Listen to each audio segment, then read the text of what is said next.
Good morning বন্ধুরা। তো দেখো একটা বৃষ্টি ভেজা সকাল দিয়ে শুরু করলাম। ওয়েদারটা এত সুন্দর করেছিল, মানে আকাশটা খুব সুন্দর লাগছিল, কিন্তু বৃষ্টিটা এক নাগাড়ে এতখানি বৃষ্টি ভালো লাগে না। সেই বৃষ্টিটা হচ্ছে তো হচ্ছে, গিনি গিনি কিনে গিনি লাগিয়ে রেখেছে। এই বৃষ্টিতে আবার বাইরে কোনো কাজ করা যায় না, কাপড় জামা শুকোয় না, কিচ্ছু না।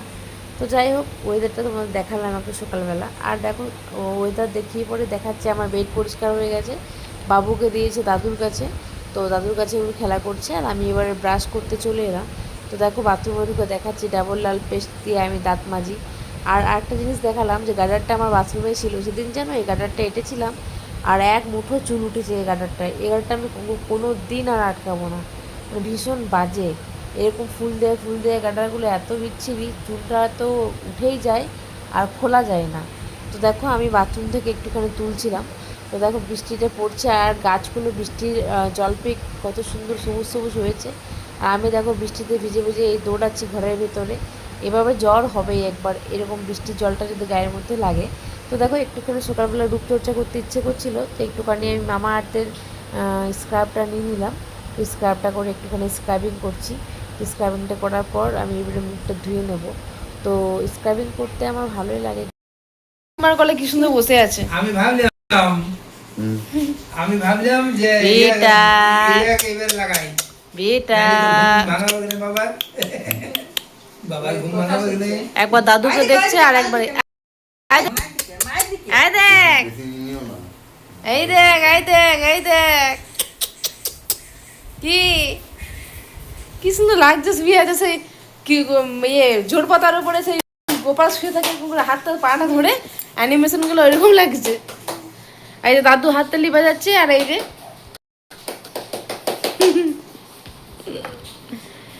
দাদুকে আর কাকিমাকে খুব চিনেছে, দেখলেই হাতটা বাড়ায়। আর শ্বশুরকে আর আমাদেরকে দেখলে বিরক্ত হয়, রেগে রেগে খাওয়াই তো। হ্যাঁ, বাবাকে খুব চেনে। হ্যাঁ, সব ছেড়ে এবার এলাম বাবুর খাবার বানাতে। তো বাবু সকালে যে খাবারটা খাবে সেটা একটুখানি ও যখন কাকিমা বা বাবা বা দাদু কারু কলেজ থাকে, তখন আমি খাবারটা সেই ফাঁকে বানিয়ে নিই। তো দেখো, আমি একটু বাবুর খাবারটা বানাচ্ছিলাম, বানানো কমপ্লিট হয়ে গেল। এবার একটু দুধ মিশিয়ে দিয়ে ওই খাবারটা বানাবো।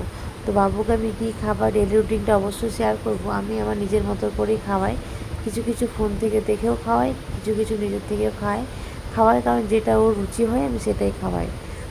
তো ওর খাবারটা রেডি করে নিয়ে ওকে একটু একটু পরে খাবার খাওয়াবো। তো ওয়েদারটা হালকা হালকা মেঘলা মেঘলা পড়ে আছে বলে না, বেশ মনটাও ফুরফুরে লাগছে। তো দেখো, ওকে বিছানার মধ্যে শুয়ে দিয়েছি, আর ওকে আমি খেলাচ্ছিলাম, কথা বলছিলাম, তখন ও হাসছিল। আমি খুব দুঃখিত আবারও যেন দেখো বন্ধুরা, ঝিলিক সকাল সকাল উঠে নিয়ে এগুলো সব পরিষ্কার করছে, বাচ্চার জিনিসগুলো রাখার জায়গা। দেখি, গুড মর্নিং করে দাও সবাই। ও আগেই করে দিয়েছে আমার। তো গুড মর্নিং বন্ধুরা, জল পড়ছে প্রচণ্ড, তো আমি এদের জলে ভিজে ভিজে জল তুলছি, একটু কাজ ছিল সেই কাজগুলো করলাম, পুরো ভিজে গেল, গেঞ্জি ফেঞ্জি সব ভিজে গেছে। তো চলো বন্ধুরা, চানটা করে নিয়ে এরপর চান করে নিয়ে আবার তোমার সঙ্গে দেখা হচ্ছে, নাহলে এই ঠান্ডা লেগে যাবো এই জলটা মাথায় নিয়ে রাখলে। তো দেখো বন্ধুরা, ঝিলিক এখন ঘরটা পুরো ঝাঁট দিচ্ছে। পুচকু তো এখন এখানে থাকবো, তো নিচেই থাকবো না, তো পুচকু এখন নিচে থাকবে, তো সেই জন্য ও আসবার আগেই ও আছে দাদুর কাছেই আছে পাশের ঘরেই। তো আর দাদা এসে নিয়ে আরামসে এইখানে শোবে, তো শোয়ার ব্যবস্থা বেশি ঝিলিক পুরো রেডি করে দিয়েছে, দুদিকে বালিশ, আর পিছন দিক থেকে এখানে একটা বালিশ দিয়ে দিতে হবে এই জায়গাটায়, যাতে পাটা মারলেও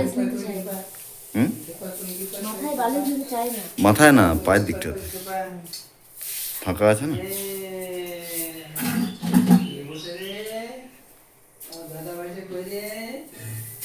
তো দেখো, ঝাঁট দিয়া কমপ্লিট। এই ঘরটা কেমন হয়েছে সাজানোটা সেটা বলবে। এই দেখ ঝিলিক এই পর্দার আড়ালে। তো বন্ধুরা, তোমরা আমার ভিডিওতে কিন্তু অনেকবার ঝাড়ু দেওয়ার ভিডিও দেখতে পাবে, কারণ পায়ে আমার একটুখানি বালি লাগলে আমি ঝাড়ু দিয়ে দিই। আমার ক্যাচ ক্যাচ ক্যাচ ক্যাচ করলে কেমন একটা মনটা কীরকম লাগে। তো তো দেখো সবজিগুলো আমি নিয়ে বসে গেছি। সবজিটা আমি কেটে দিই, কারণ সবজিটা আমি এই জন্যই কাটি, মানে ভালো করে বেচ করে পরিষ্কার করে বাছতে হয়।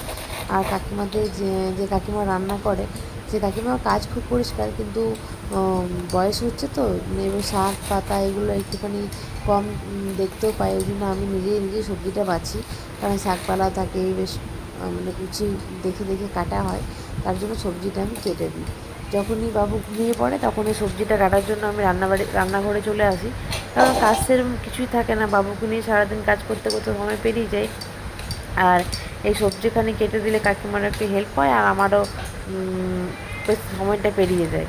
কারণ সবজিটা নিজে কাটতে ভালোবাসি, কারণ খাবো যখন নিজে, তো পরিষ্কার করে বাছবিছ করে সবজিটা কেটে নিয়ে ধুয়ে পরিষ্কার করে রেখে দেওয়াটাই ভালো। কাকিমা এসে রান্না করে। কিসে হচ্ছে কিসে হচ্ছে চিকেন, আলু সেদ্ধ, ভাত, ঝোল।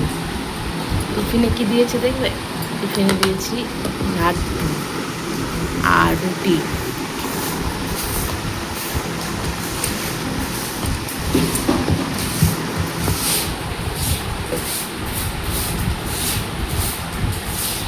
আমাদের ঘরে এক নাপিত কাকু এসেছিল, তো আমি চা বসিয়েছিলাম, তখন আমার স্নান করা হয়নি, তো ওইটা একটু দেখালাম। তো দেখো এবারে বাবুকে দিলাম দাদুর কাছে, আর আবার বিছানাটা ঝাড়তে এলাম। আমি না খুব খুঁতখুঁতে, জানো তো, বালি যদি একটু লাগে আমার, তা আমার মনে হয় যে কতক্ষণ এটা পরিষ্কার করি। তো দেখো এই যে এত মানে বালি এত পায়ে বালি আসছে, এত কিরকির করছে বালিতে পুরো বাড়িটা। তো আমি 14 বার করে ঝাঁটা নিয়ে ঝাঁট দিচ্ছি, আর ঘরটা মুছছি, আর জল দিয়ে ধুচ্ছি, মানে আমার কিছুতে মনটা পরিষ্কার হচ্ছে না যে আমি কী করি। তো বিছানাটা আমি আবার ঝাড়লাম সকালে, মানে 14 বার করে বিছানাটা ঝাড়ি। কারণ সত্যি কথা বলতে বাচ্চা ছেলে শোবে, তো বাচ্চা ছেলে শুলে ওদের গায়ে গ্যাস ট্যাস বেরিয়ে যাওয়ার সম্ভাবনা থাকে বালি লাগলে বা নোংরা থাকলে, তাই আমি একটু পরিষ্কার পরিচ্ছন্ন রাখার চেষ্টা করি। আর নর্মালি এমনি আমিও খুব একটা বেশি কী বলবো, বালি নোংরা এগুলো দেখতে পারি না, তাই পরিষ্কার পরিচ্ছন্ন রাখি যতটা পারি। আমার থেকে সম্ভব হয় বাচ্চাকে নিয়ে ততক্ষণই আমি কিন্তু চেষ্টা করি। আর তোমরা ব্যাকগ্রাউন্ডে কিন্তু আমার বাচ্চার গলার আওয়াজ পাবে, তো ও এখন ভয়েস দিচ্ছে, তখন ও একটু চিল্লাচ্ছে। তো যাই হোক বন্ধুরা, তোমাদেরকে একটা কথা বলি। আমার 7 মাসের বাচ্চা আমাকে 1 মাস ভীষণ জ্বালিয়েছিল, তারপর থেকে কিন্তু সেইভাবে আমাকে আর জ্বালায়নি। তো যাই হোক, এখন একটু দুষ্টুমি করছে। আর দেখো আমি স্নান করে চলে এলাম। আর এই আলমারিটা ফ্লিপকার্ট থেকে নিয়েছিল বিট্টু, বাচ্চার জিনিসপত্র রাখার জন্য খুবই ভালো। ওর নতুন জামা কাপড়গুলো সব আলমারিতে আছে, কিন্তু এই আলমারিটা নেওয়া হয়েছে ও শুধুমাত্র এই যে ডেলি ইউজ করে, যেটা প্যাম্পাস বলো বা প্যান্ট জামা, যেগুলো যা দরকার হয় রেগুলার ইউজের জন্য, সেগুলো আমি এখানেই রাখি, কাঁথা। কারণ এখান থেকে আমাকে বের করে নিতে আর পড়াতে খুবই সুবিধা হয়। আর সত্যি বন্ধুরা, যাদের ঘরে ছোটো বাচ্চা আছে, তোমরা কিন্তু অবশ্যই এই আলমারিটা ইউজ করবে। এই আলমারিটা সত্যি খুবই সুন্দর। এই যে চেনটা দু সাইডে লাগিয়ে দিই, তাহলে চেনটা লাগানো হয়ে যায়, আর যখন ইউজ করি চেনটা খুলে দিই। তো হালকা হালকা জিনিসপত্র রাখার জন্য খুবই ভালো। বেশি ভারী ওয়েট কিন্তু এখানে দেওয়া যাবে না। হালকা জামাকাপড়, প্যাম্পাস, ওষুধপত্র এগুলো রাখবার জন্য খুব ভালো। আর সাইডে পকেটও আছে, কিন্তু ওখানে কি রাখি জানো বন্ধুরা, বরের কাছ থেকে পয়সা নিয়ে ওই পকেটে ভরে রাখি। যখন কিছু দরকার হয় বা কিছু হয়, তখন ওখান থেকে বার করি। তো দেখো আমি বাবুকে স্নান করাবো, তো সেই জন্য একটুখানি মুখটা দেখাতে পারছি না, কিন্তু জল টল গরম করেছি, সব কিছু করে নিয়ে ওকে একটু স্নান করাবো। বাথরুমে করাই না, বাইরে উঠোনেই করাই। তো জলটা হালকা উষ্ণ গরম করে নিই আগের থেকে, আর তারপর সেটাকে ওকে এত ভালো করে স্নান করে বন্ধুরা, যদিও কখনো দেখাবার সুযোগ হতো না, দেখাতাম। একটুখানি চিল্লাবে না, একটু কাঁদবে না, কিচ্ছু না, সুন্দর স্নান করতে খুব ভালোবাসে।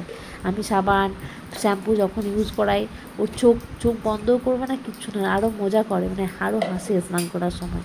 তাই ওকে স্নান করাতে আমার খুবই ভালো লাগে। আগে ভাবতাম কি বাবা একা হাতে কী করে স্নান করাবো, কী করে সামলাবো। তো যাই হোক, আমার ভগবান যেমন দেয় তেমন, তার ঘর দেয় যেমন তার সন্তানও দেয়। তো আমার ঘর যেমন একা, তেমন সন্তানকেও শান্ত দিয়েছে। কারণ আমি আপাতত এখন সামলাতে পারছি, বড় হলে কী হবে জানি না। তো সেই জন্য দেখো ওকে বসিয়ে রেখেছি। ওকে তো মানে ও স্নান করার টব, এটা ওর মাসি দিয়েছে, মানে আমার বড়দিদি দিয়েছে ওকে এটা স্নান করানোর জন্য। তো সাবান রাখার জায়গাও আছে, কখনো তোমাদেরকে ব্লগে এটা দেখাবো। তো এটাতে বসিয়ে দিই, দু সাইডটা ধরে রাখে, আমি ওকে সুন্দর স্নান করাই, যখনই গায়ে জলটা দিই খিলখিল খিলখিল করে হাসবে।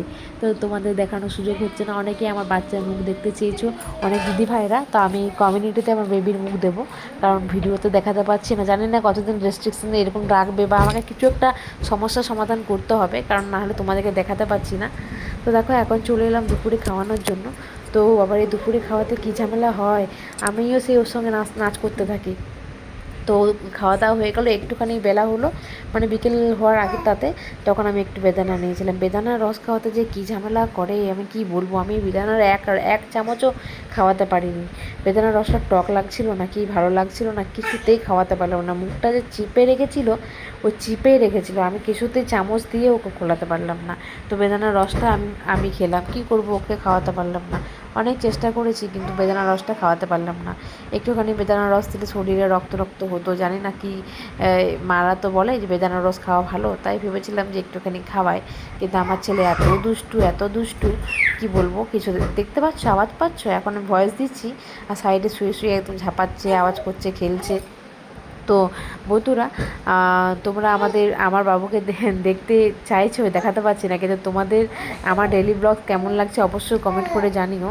আমি অনেক দিন পর রেগুলার ভিডিও ছাড়ার চেষ্টা করছি। বাচ্চা দেখো যা নিয়ে এলো অফিস থেকে আসার পর,